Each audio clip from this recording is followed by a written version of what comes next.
चलनी कवन पापा जोड़वा बेसाई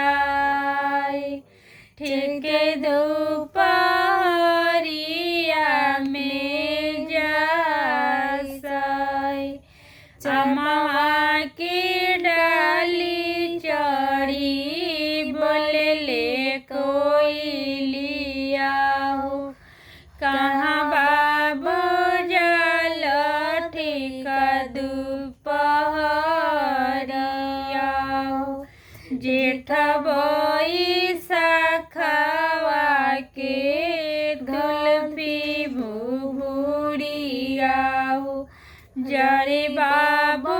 पहुआ तोहार हो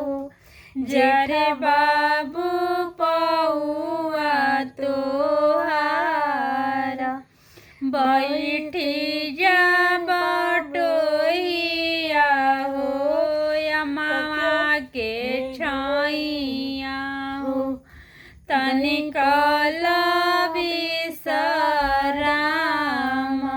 हो कैसे के बैठी कैली अम्मा के छैया हो